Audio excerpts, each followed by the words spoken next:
Welcome back to our channel nursing profession. Hello दोस्तों, कैसे हैं आप सब लोग। आई होप कि आप सब लोग अच्छे होंगे। तो आज हम इस वीडियो में बात करने वाले हैं नर्सिंग एप्टीट्यूड के मोस्ट इंपॉर्टेंट 15 क्वेश्चंस।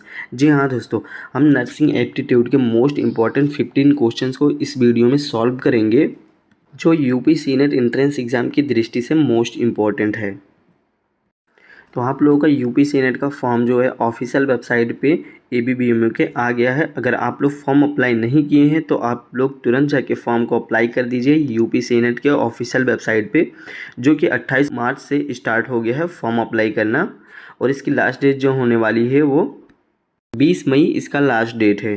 तो विदाउट एनी डिले आप लोग जाके अपनी फॉर्म को अप्लाई कीजिए और अपना प्रिपरेशन जो है कंटिन्यू कीजिए, क्योंकि आप लोगों के पास ज़्यादा टाइम अब नहीं बचा है। बस आप लोगों के पास 2 महीने का समय और है। तो आप लोग फॉर्म अप्लाई करती है और जल्दी से जल्दी अपना जो है एंट्रेंस एग्ज़ाम का प्रिपरेशन अच्छे से कीजिए, जिसमें फिजिक्स, केमिस्ट्री, बायोलॉजी, जीके और नर्सिंग एप्टीट्यूड 4 से 5 सब्जेक्ट इंक्लूड होते हैं, जो 120 नंबर के क्वेश्चंस आते हैं और 120 क्वेश्चंस होते हैं। पर क्वेश्चन पे 1 मार्क्स होता है, नेगेटिव मार्किंग नहीं होती है। हमने अपने प्रीवियस वीडियो में डिस्कस किया था। और उसमें जो है बाई लैंग्वेज होता है, हिंदी प्लस इंग्लिश, यानी बोथ लैंग्वेज में होता है। आप लोगों को पेपर सॉल्व करने में कोई प्रॉब्लम नहीं होगा। कोई भी स्टूडेंट अगर इंग्लिश में वीक है तो वो हिंदी के क्वेश्चन को भी सॉल्व कर सकता है। तो आप लोगों को फॉर्म कैसे अप्लाई करना है स्टेप बाय स्टेप, इस बारे में जानने के लिए हमारे चैनल पर वीडियो अपलोड है ऑलरेडी, उसको देख जाके आप लोग देख लीजिए। उसके बाद में आप फॉर्म को अप्लाई कीजिए, जिससे कि कोई गलती आपका ना हो फॉर्म अप्लाई करते समय।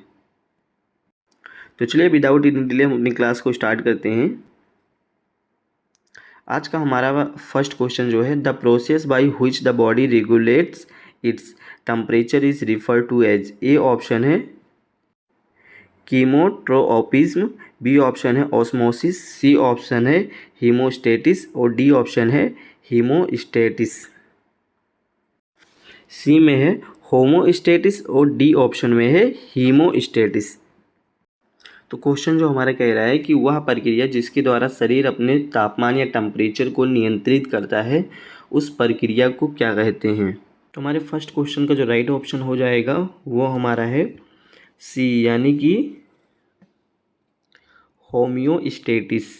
यानी कि जो बॉडी के टेम्परेचर को रेगुलेट करने की प्रोसेस को जो कहते हैं वो होमोस्टेटिस कहते हैं। जो शरीर के अंदर की जो आंतरिक तापमान होती है, यानी कि जो नॉर्मल टेम्परेचर बॉडी का होता है वो 37 डिग्री सेल्सियस या फिर 98.6 फ़ारेनहाइट होता है, जिसको रेगुलेट करने की प्रोसेस को कहते हैं होम्योस्टेटिस या फिर थर्मोरेगुलेशन। अब चलिए हम नेक्स्ट क्वेश्चन की तरफ चलते हैं।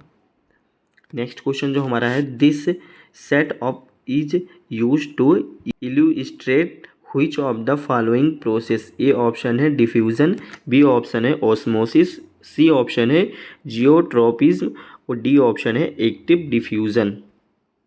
तो क्वेश्चन जो हमारा कह रहा है कि इस सेट अप का उपयोग निम्न में से किस प्रोसेस या प्रक्रिया को चित्रित करने के लिए किया जाता है। तो इस क्वेश्चन का जो राइट ऑप्शन हो जाएगा, तो इस क्वेश्चन का जो राइट ऑप्शन है वो है बी, यानी कि ऑस्मोसिस। यानी कि this experiment setup is use to illustrate osmosis, यानी कि ऑस्मोसिस में इस प्रोसेस को यूज़ किया जाता है। अब चलिए हम नेक्स्ट क्वेश्चन की तरफ चलते हैं।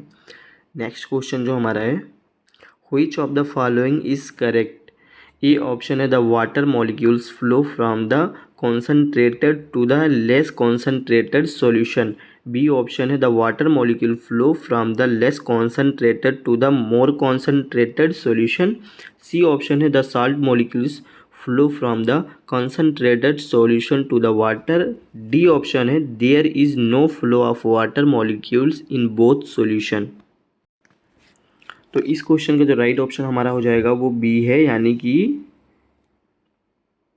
The water molecules flow from the less concentrated से, मतलब लेस कॉन्सनट्रेटेड से टू मोर कॉन्सनट्रेटेड सॉल्यूशन की तरफ होता है। तो इस क्वेश्चन का जो हमारे थर्ड क्वेश्चन का राइट ऑप्शन हो जाएगा वो बी हो जाएगा।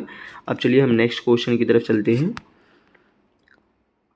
नेक्स्ट क्वेश्चन हमारा है, what is the process by which water flows from the soil into the root. A option है डिफ्यूज़न, बी ऑप्शन है ऑस्मोसिस, सी ऑप्शन है एक्टिव डिफ्यूज़न और डी ऑप्शन है फैसिलिटेटेड डिफ्यूज़न।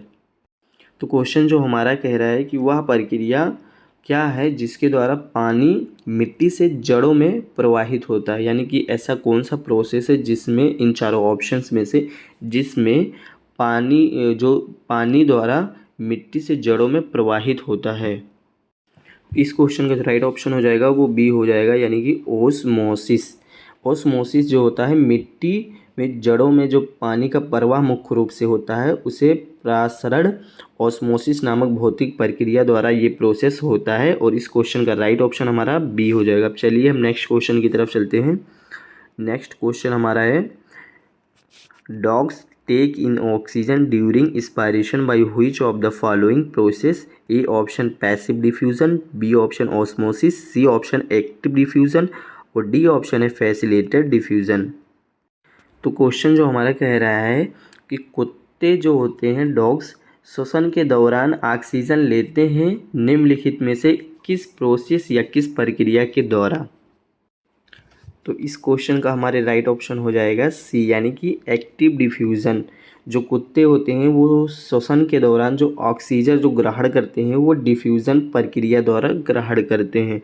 अब चलिए हम नेक्स्ट क्वेश्चन की तरफ चलते हैं। नेक्स्ट क्वेश्चन हमारा है 6 क्वेश्चन जो हमारा है the functional unit of lungs is the.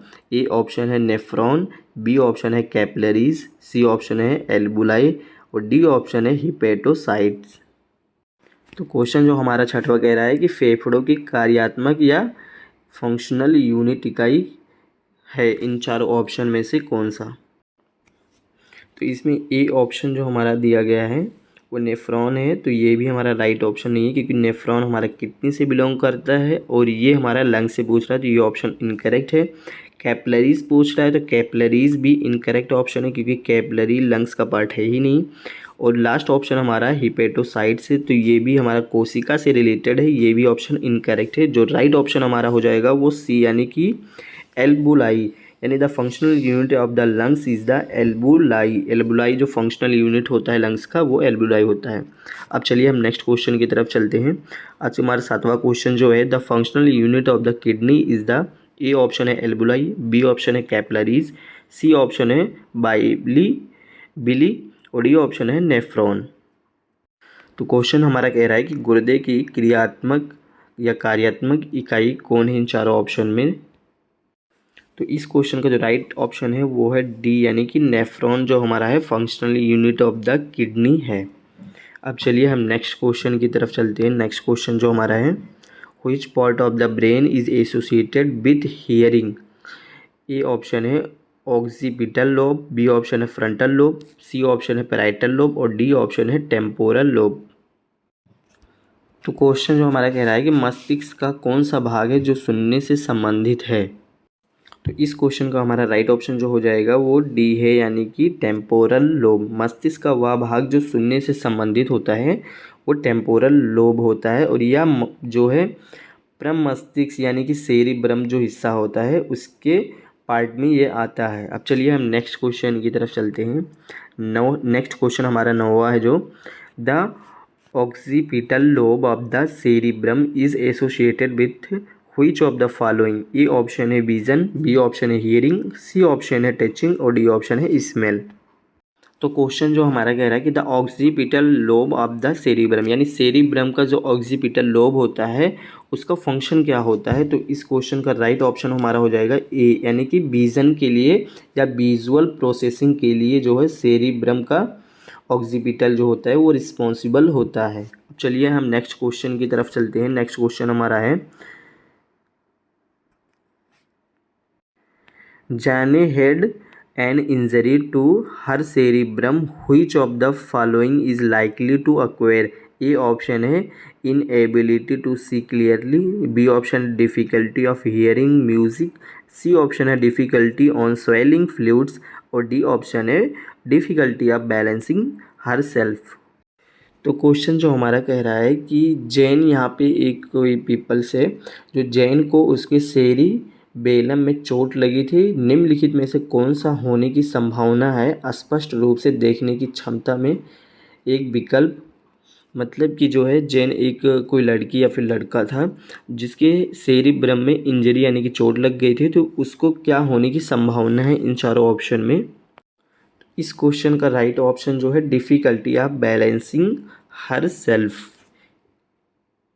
इस क्वेश्चन का राइट ऑप्शन हमारा हो जाएगा डी, यानी कि difficulty of balancing her self. खुद को बैलेंस करने के लिए जो हमारा सेरिबेलम होता है वो बॉडी को बैलेंस बनाने के लिए रिस्पॉन्सिबल होता है। अब चलिए हम नेक्स्ट क्वेश्चन की तरफ चलते हैं। नेक्स्ट क्वेश्चन हमारा जो 11th क्वेश्चन है, in which organs can you located the semi circular canals. A option है आई, बी ऑप्शन है ईयर्स, सी ऑप्शन है स्टमक और डी ऑप्शन है किडनी। तो इस क्वेश्चन का जो राइट ऑप्शन हो जाएगा हमारा वो बी हो जाएगा, यानी कि ईयर। ईयर हमारा राइट ऑप्शन है, यानी कि जो सेमी सर्कुलर कैनाल्स जो लोकेटेड होता है वो with in the years, inner years के अंदर लोकेटेड होता है। और ये जो है 3 छोटी तरल पदार्थों से भरी एक नलिका या फिर एक पाइपलाइन होता है जो कि वेस्टिबुलर सिस्टम का एक हिस्सा होता है। वेस्टिबुलर हमारे ईयर्स में पाए जाते हैं जो कि संतुलन बनाए रखने के लिए इनका मुख्य भूमिका होता है। अब चलिए हम नेक्स्ट क्वेश्चन की तरफ चलते हैं। नेक्स्ट क्वेश्चन हमारा है, there are 3 semi circular canals, what are their functions. A है excretion of waste products, B option है absorption of digested food, C option है हियरिंग और डी ऑप्शन है बैलेंसिंग। मतलब जो कि 3 सेमी सर्कुलर कैनाल्स होते हैं उनके फंक्शंस क्या होते हैं, तो इस क्वेश्चन का राइट ऑप्शन जो हमारा हो जाएगा वो डी हो जाएगा, यानी कि बैलेंसिंग में उनका फंक्शंस मेन होता है, जो कि डिटेक्शन या rotational head movements and maintain the dynamic balance. ये डायनेमिक बैलेंस को मेंटेन करने के लिए रिस्पॉन्सिबल होते हैं। अब चलिए हम नेक्स्ट क्वेश्चन की तरफ चलते हैं। नेक्स्ट क्वेश्चन हमारा है, what is the test that can used to identify potassium, sodium and calcium. A option है फ्लेम टेस्ट, बी ऑप्शन है बेनेडिक्ट्स टेस्ट, सी ऑप्शन है लुगोल्स टेस्ट और डी ऑप्शन है लिटमस पेपर टेस्ट। तो question जो हमारा कह रहा है कि सोडियम, पोटेशियम और कैल्शियम की पहचान करने के लिए इन चारों टेस्ट में से कौन सा टेस्ट किया जा सकता है जिससे कि सोडियम और पोटेशियम और कैल्शियम का पहचान किया जा सके। तो इस क्वेश्चन का जो राइट ऑप्शन हो जाएगा हमारा ये हो जाएगा, यानी कि फ्लेम टेस्ट जो होता है। This test to use to identify potassium, sodium and calcium is the flame test. Flame test के थ्रू ही हम सोडियम, पोटेशियम और कैल्शियम की पहचान कर सकते हैं। नेक्स्ट क्वेश्चन की तरफ चलते हैं हम। नेक्स्ट क्वेश्चन हमारा है, what test would you perform on potatoes to identify starch. A option है बेनेडिक्ट्स टेस्ट, बी ऑप्शन है फिलिंग टेस्ट, सी ऑप्शन है आयोडीन टेस्ट और डी ऑप्शन है लिटमस पेपर टेस्ट। तो क्वेश्चन जो हमारा कह रहा है कि स्टार्च की पहचान के लिए कौन सा ऐसा टेस्ट है जो आलू को गर्म करके परीक्षण करेंगे, आलू को गर्म करके परीक्षण करेंगे स्टार्च की पहचान करने के लिए। तो इस क्वेश्चन का जो राइट ऑप्शन हमारा हो जाएगा वो सी है, यानी कि आयोडीन टेस्ट। आयोडीन टेस्ट के थ्रू ही हम जो है स्टार्च का पता लगा सकते हैं, जिसमें होता है identify starch in potatoes, perform the iodine solution test, जिसमें place 2 to 3 drops of iodine solution. ये एक प्रोसेस होता है जिसके थ्रू हम पता लगा सकते हैं कि पोटैटो में कितना % स्टार्च है। अब चलिए हम नेक्स्ट क्वेश्चन की तरफ चलते हैं। इस वीडियो का हमारा ये लास्ट क्वेश्चन है, human skeletal is made up of. A option है 201 बोन, बी ऑप्शन है 206 बोन, सी ऑप्शन है 198 बोन और डी ऑप्शन है 200 यानी 200 बोन्स। तो ये सारे क्वेश्चन का आंसर तो आप लोगों को ऑलरेडी ही पता है कि इसका राइट ऑप्शन हमारा जो हो जाएगा वो बी हो जाएगा, यानी कि 206 बोन ह्यूमन स्केलेटन में पाए जाते हैं। तो आज की इस वीडियो में हमने नर्सिंग एप्टीट्यूड के 15 क्वेश्चंस को जो मोस्ट इम्पॉर्टेंट थे उनको हम लोगों ने सॉल्व किया। आई होप कि आप लोगों को सभी क्वेश्चंस क्लियर होंगे और सभी क्वेश्चंस समझ में आएगा। अगर कोई भी डाउट होगा तो कमेंट सेक्शन में आप पूछ सकते हैं। तो अगर आप हमारे चैनल को फर्स्ट टाइम विजिट कर रहे हैं तो हमारे वीडियो को लाइक कर दीजिए और चैनल को सब्सक्राइब कर लीजिए और बेल आइकन को प्रेस कर लीजिए, जिससे हमारे वीडियो को नोटिफिकेशन मिलता रहे। और अगर आप लोगों को इस लेक्चर का PDF फॉर्म में चाहिए तो हमारे व्हाट्सअप नंबर पर आप मैसेज कीजिएगा PDF लिख के, जिसके थ्रू मैं आप लोगों को इस लेक्चर का PDF प्रोवाइड कर दूंगा। चलिए मिलते हैं नेक्स्ट वीडियो में, जब तक के लिए जय हिंद जय भारत।